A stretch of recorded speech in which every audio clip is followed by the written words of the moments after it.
So to reverse this one, what we are doing is that I'm loading the values. I'm just loading the values beginning from the address R0. So what after reversing the things, what you will get it as, so R1 will have the value 9, R2 will have the value 8, and R3 will have the value 7 and so on, right? That is that what we have seen it. So let us look at one more example of the multiple register contents. What we are doing is that we are loading the value beginning from an address R9 into registers R0 to R7, right? 32-bit values will be loaded into R0 to R7. So once we read the value, the next address will be calculated and it will be updated into R9. That is what R9 exclamatory marks indicates, right? So let us look at this one. R9 points to start of the source data, R10 points to start of the destination data, and R11 points to the end of the source, right? So here R9, so that is I'm reading the contents from R9 to R11, and if they reach the values and we are terminating it. That is what we are doing it. That is LDM IE means that load multiple registers or the multiple values into registers, that is increment afterwards, right? First use the value of the R9, then increment the value of R9. That is what the LDM IE means, right? R9, we are reading the first value and loading into R0, and then the next address will be calculated and it will be stored into R9, and that is the whatever the value you have at R1, that will be loaded into R1. The next value will be calculated. Like this, we are loading all the values into R0 to R7. And there is one more instruction called as STMI, which is just the reverse of the LDMI, where you are loading you are storing multiple uh, values from register, multiple values from the register into memory locations. So for that one, we are using a register called as R10. So first, what we are doing is that we are loading R0 value into uh, the address pointed by the R10, right? Then we are including the value of R10, and like this for all the things, for all the values, you are just loading the values, storing the values from the 7 registers into appropriate memory locations. So and this process will continue as long as the value of the R1 R9 is not equal to the value of the R11. It is not like the integer values. I'm not comparing 9 and 10 11 here. I'm comparing the contents of register R9 with the contents of register R11. As long as the contents of the register 9 is not equal to contents of the register 11, I am just doing the these two instruction. I am just looping it. That is what the instruction will do. That is loop. It's a label. What I am doing is that LDMI. So we are loading the 32-bit memory locations or the 32-bit values into registers R0 to R7. Similarly, what I am doing is that moving the contents of the 7 registers into appropriate memory locations pointed by R10, and this process will be continued as long as the contents of the register R9 is equal to contents of the register 11, right? If they becomes equals, we are terminating it. Otherwise, if the contents of R9 is not equal to R11, we are just looping it. That is what the meaning. The whole idea is to use a single instructions to load multiple values or the more than one values into different registers. So this is exactly what you can see it here, right? What I'm doing is that I'm using 2 registers, 9 and comparing it. So this one heap. It's a heap memory map what you have it. What I'm doing is that I'm just reading. I'm starting from R9 and I'm copying all the values beginning from the address R9 pointed by R9 up to R11. This is called memory. So what I'm doing is that I'm copying everything into memory pointed by R10. R10 is nothing but a register content as well. R9 is the register address, right? So that is what the value here. That is R11, R9. From the R9, beginning from the R9, I'm copying everything in pointed by R10. So as long as the value of R9 is equal to R10 is. So the next one is the stack operations. As you already familiar with the stack operation, like in your you have studied in data structures where you have push and the pop operations, right?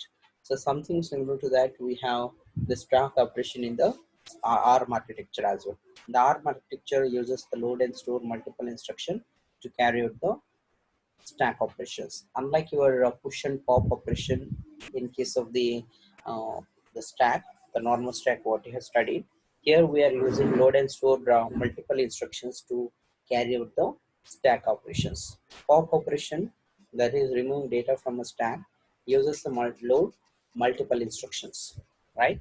They're just moving or removing the data from the stack. This is done by using the load multiple instructions to push or to perform the push operation. We are storing or we are performing this one using the store multiple instructions, right? A stack is either ascending or descending, right? Someone is doing, hello, all of you listening here. Someone is, Yes, sir. someone is, hello, someone is Hello. doing some operations here. Stop it now. You're drawing something or right?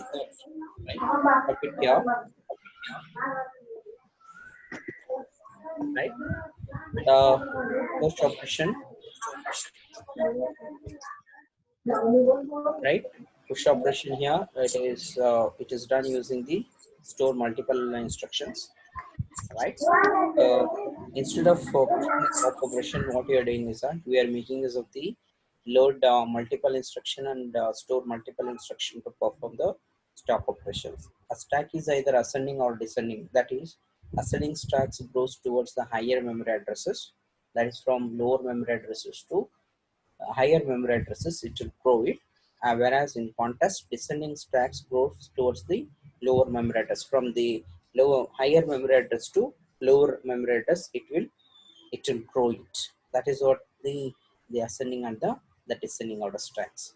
And when you use full stack, the stack pointer SP points to an address that is the last used uh, for the full location. That is, it is nothing but the last location of the stack or the top of the stack. We generally call it as the stack full. Stack empty is nothing but the stack SP points to an address that is the first unused or the empty location within a stack. That is the first unused location or empty location within the stack. We generally call it as the empty stack, whereas full stack in the sense that the stack pointer SP points to an address that is the last used for full location.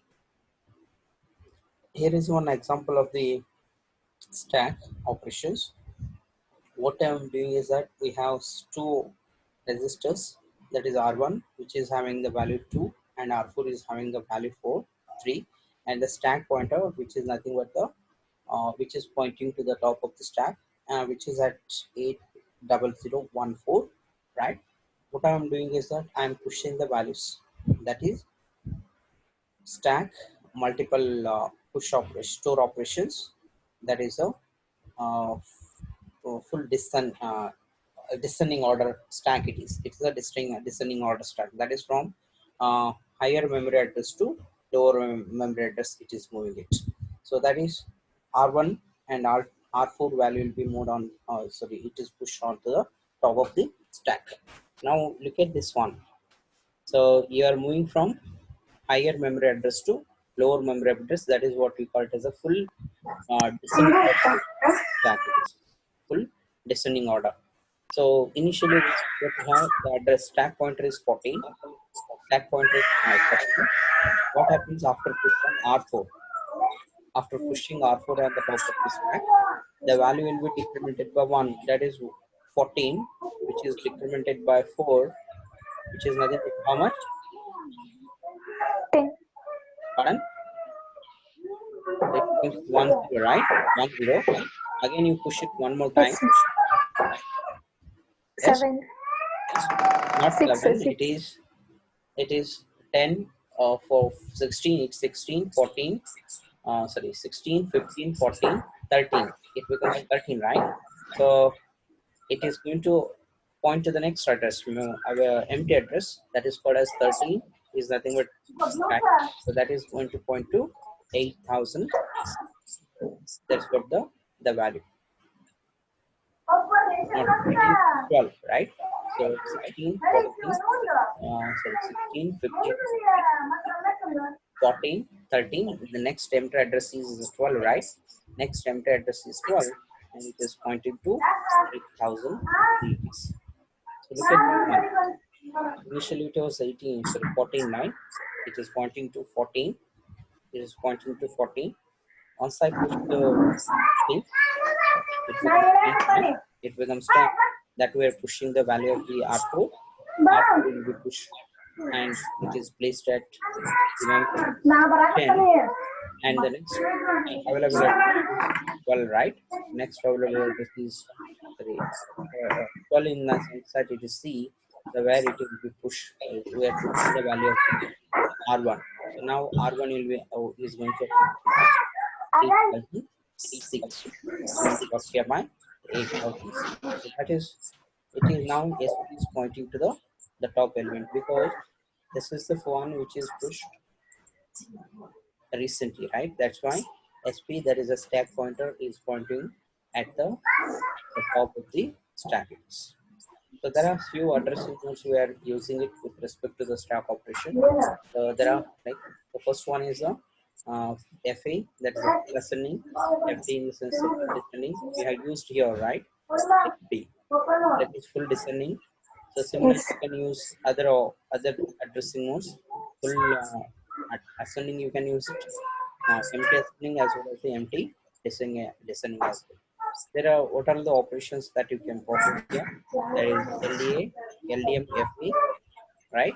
And LDMFD and so on, right? Similarly, for push operation, you can use STMFA, STMFD, STMEA, and STMEA. So these are the operations we are using it. But every instruction is prefixed with, sorry, suffixed with this one, either FA, FD, EA, or EDTs. Look at this one. One more example of the things here. That is empty ascending or empty ascending. It is going to point to the next empty address. It's going to point to the next empty address. So look at this one. R1 is 2 and R4 is 3. These are the actual values we are having it. And what we have, SP is nothing but 10, right? SP is 10.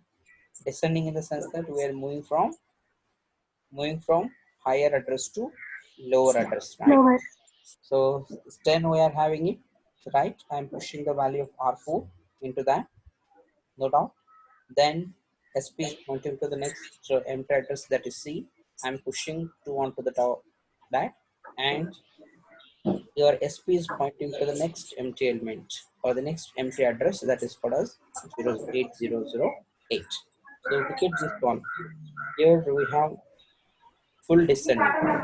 Full descend in the sense that it points to only the element on the top of the stack. But whereas empty descendant in this empty descent in the sense that it is going to point to the next empty element, right? In this case, after pushing these two elements, that is R4 and R1. So what you have, the next empty element is 8008. That is an empty element, and your SP, that is a stack pointer, is pointing here, right? That is the difference between empty descent.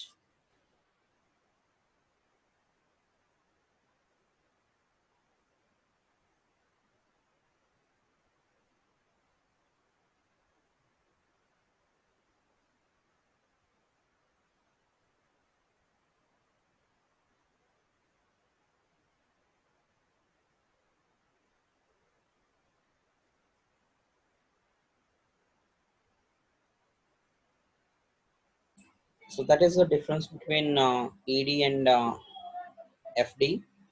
FD is something like the full descent, and this is empty descent. So the next one it is we'll talk about swap instruction. As you familiar with the swap instruction, swap in the sense that exchanging the elements, right? It's nothing but the exchanging the element. The swap instruction is a special case of a load and store instructions. That is, the contents of the memory and the register has been swapped, right? The swap of the contents of the memory with the contents of a register we call it as the swap instructions. This instruction is atomic instruction or the operation. That is, it reads and writes the location in the same bus operation, preventing any other instruction from reading or writing to that location until it completes. What do you mean by that?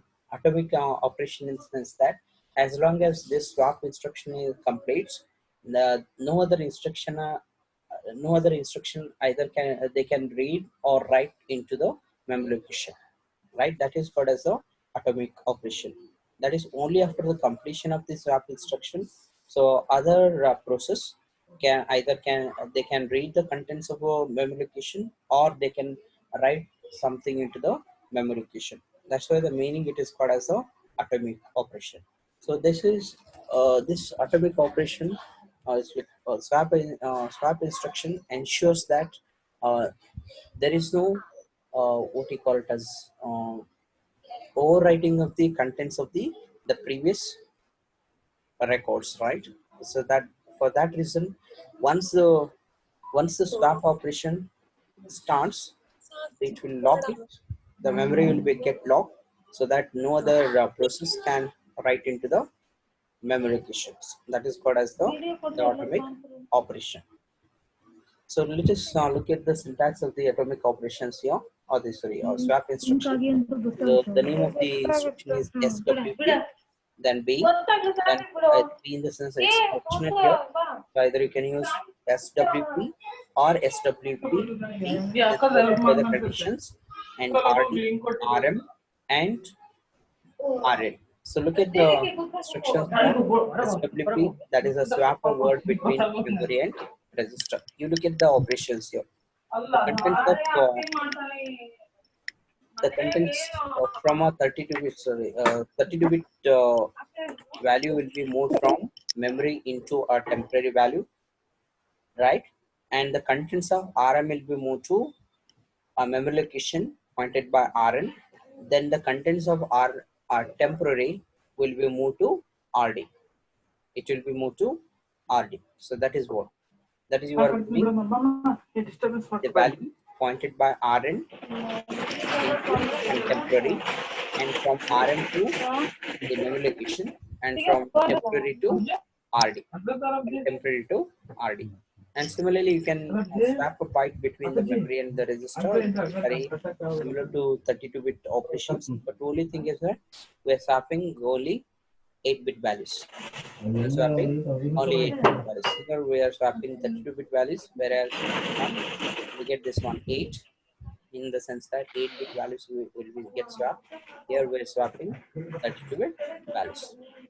So look at the one example of the swap instructions here. So memory 32 at 9000 we have something called as 1 2 3 4 5 6 7 8, right? And R0 is having 8 zeros, and R1 is having 4 and R2 is having something called 9000, right? So what I'm doing is that SWP R0 comma R1 comma the absolute are the value at the R2. What is the value of R2? It is 9000. What do you have value at the memory location called as 0 1 2 3 4 5 6, right? 0 1 2 3 4 5 6, and that would be look at this one. At 9000 what you have, that's 1 2 3 4 5. 1 2 3 4 5 we move to temporary, right? And RM, what is that RM? RM is nothing but R1. The contents of R1 will be moved to what? Memory location. Memory location. Then what is that? The temporary will be moved to RD. RD is what? R0, right? So now temporary is having the value called as 1 2 3 4 5 6. 7 8, and R0 will have 1 2 3 4 5 6 7 8, and R1 will having the value 4 1 triple, sorry, 4 twos, and R2 will having the value 409,000, and the contents of address 9,000 will be get updated to 1111 22 because we have swapped it. We have swapped it. That is, the contents at memory location 9,000 is get swapped with R0. So now R0, sorry, not R, it's going to be swapped from memory to a register, right? That is what the value. That's what the contents of the register. So the next one is a software interrupt instructions, which is also called as the SWI. The software interrupt instruction causes a software interrupt exception, which provides a mechanism for applications to call operating system routines. It is basically used to call an operating system routines. The syntax of the SWI followed by the condition and the software interrupt instruction number. Video Right? audio It is off supposed to be ಮಾಡು. the software instruction number to ಮೇಲೆ click specify ಮಾಡು. uh, ಹೌದಾ, what ಹಂಗೆ routines ಗೊತ್ತಾಗ್ತಿಲ್ಲ. we are. This SWI is nothing but the operating system routines that you are interested to call it. That is called as the SWI number. SWI software interrupt. So there are few bits that is get affected here. So first one is a SPC, the address of the instruction following the SWI. That is the address of the next instruction immediately following the SWI, which is stored in what I say LR underscore SPC, and SPSR is holding the value of the SPSR itself, and your PC, that is a program counter, will start at the location called as X of the vector table. It is stored. It is start at an offset 8 of the vector table. That's why it the vectors is nothing but the base address, right?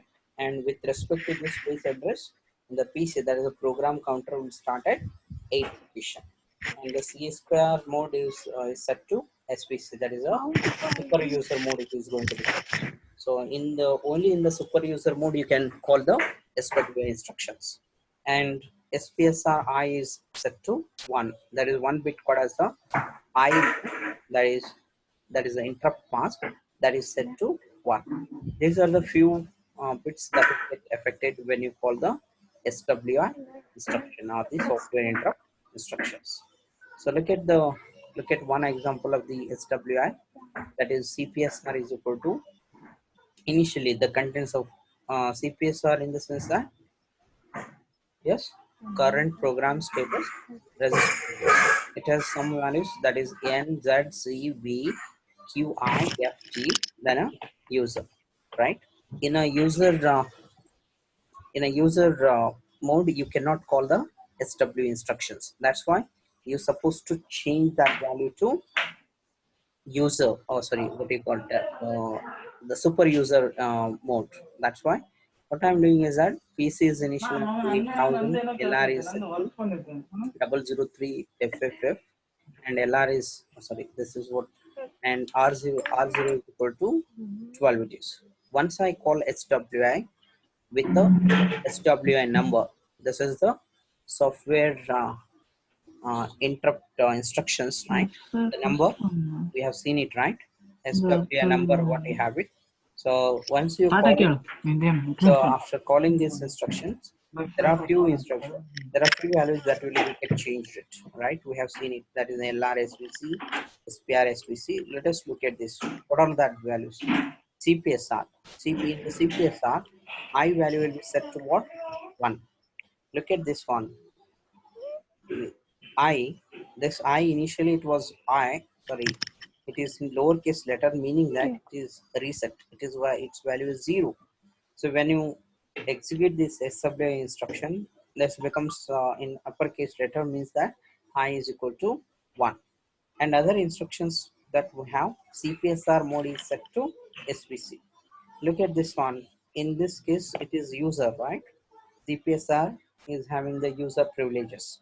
So once you call SWI instructions, the CPR has been set to SVC mode. That means you can call early in the super user mode, right? And the PC has been set to the set to what? Vectors plus 8. That is exactly what they have done. That is PC is equal to 8. That is with respect to the vectors table, on the offset value is 8. And LR is interchanged with the LR's address of the instruction following the SW. What is the next address that will be get affected? Sorry, that will be get executed. Your instruction will start at 8,000, right? Your starting instruction is 8,000. What is the next instruction that will be executed? That is 8,004.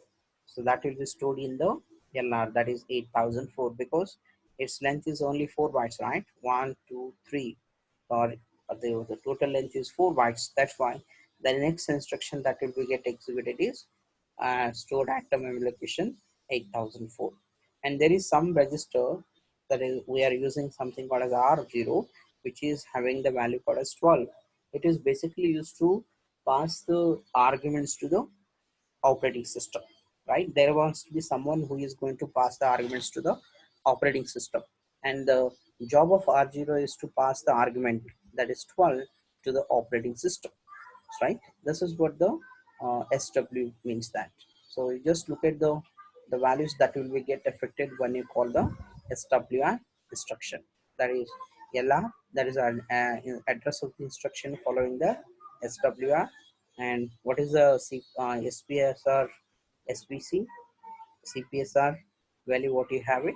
And the PC uh, vector table plus an offset of 8, vector table and an offset of 8, and followed by CPSR mode has been set to 1, and your interrupt mask has been set to 1. That is what we have seen it. This is interrupt mask. Initially it was 0, and now it has been changed to 1. Initially it is in a user privilege mode, and this has been set to super user mode. SPSR has been set to this one, that is enter CV QIFT and the user. So look at this one. So for user mode, it is equal to SPSR. So it is being set to SPSR, and PC has been set to an offset of 8 plus the vector, base address of the vector.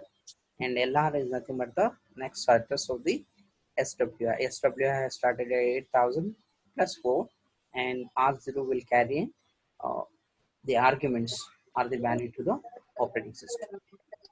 And the next one is the program status register instructions, right? CP, sorry, PS, RI. The MR instructions transfers the contents of either CPR or SPR into a register in the reverse direction. MSR instruction transfers the contents of a register into the CPSR or SPSR. So that is you are just these instructions are basically used to move the data from CPSR to a register, or from a register to CPSR or the SPSR.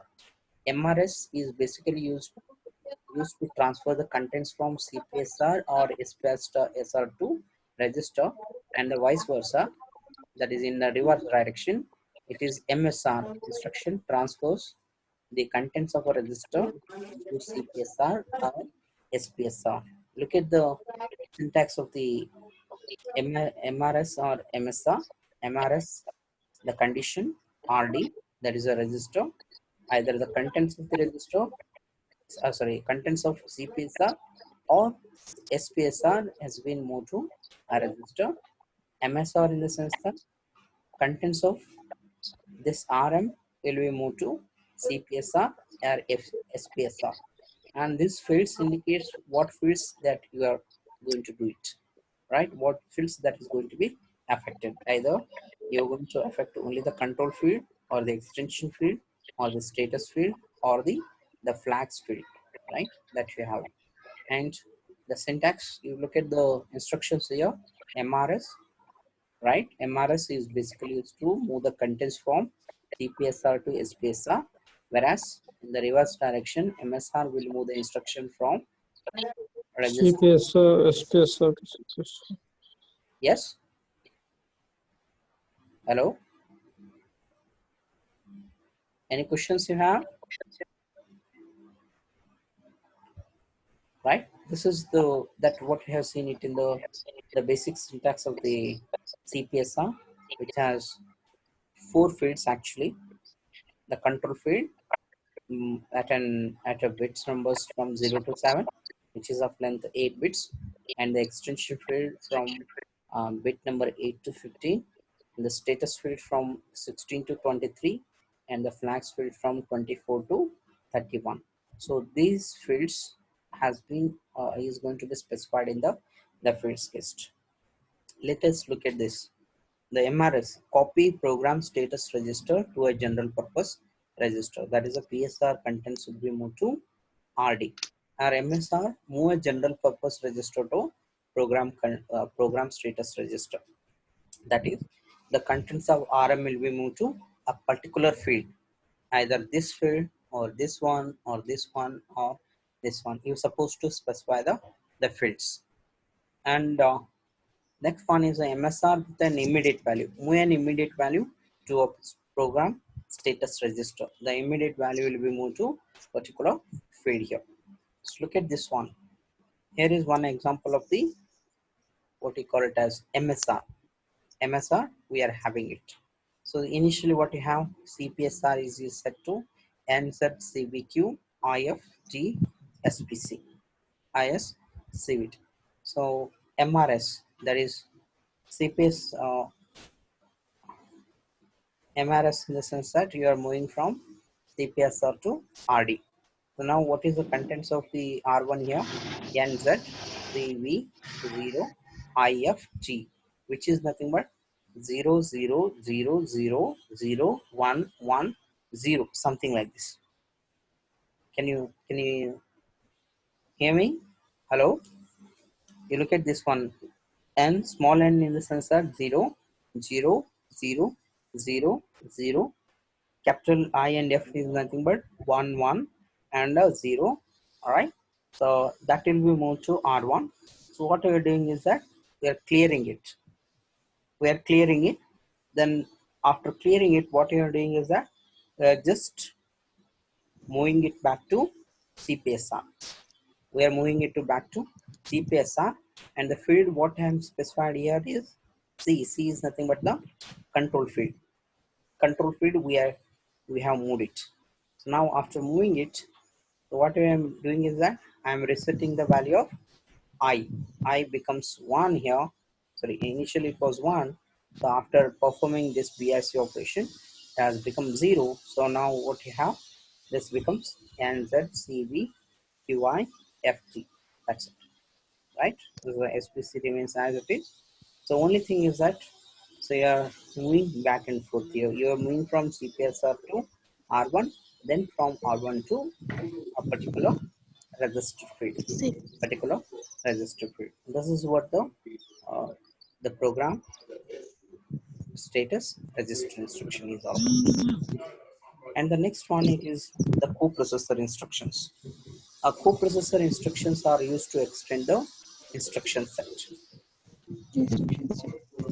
It's basically used to extend the instruction set. We have very huge number of instructions in the R processor, and this coprocessor instructions are basically used to extend the existing instruction set. A coprocessor can either provide additional computational capability or be used to control the memory subsystem, including caches and the memory management. Basically used to extend the capability of the existing uh, control memory system, including the caches and the memory management. And the coprocessor instructions include data processing, register control, and the memory control instructions. Right? Alright. In other words, coprocessor instructions are used to extend the existing instruction set. It is basically you have very good number of ARM instruction set, and this coprocessor instructions are basically used to extend the existing instruction set. And coprocessor can either provide additional computational capability are be used to control the memory subsystem, including caches and memory management. It's basically used uh, to provide additional computational capability or be used to control the memory subsystem, including cache and the memory management. And the coprocessor instructions include data processing, right? It is a set of instructions for data processing, and the register transfer instructions, as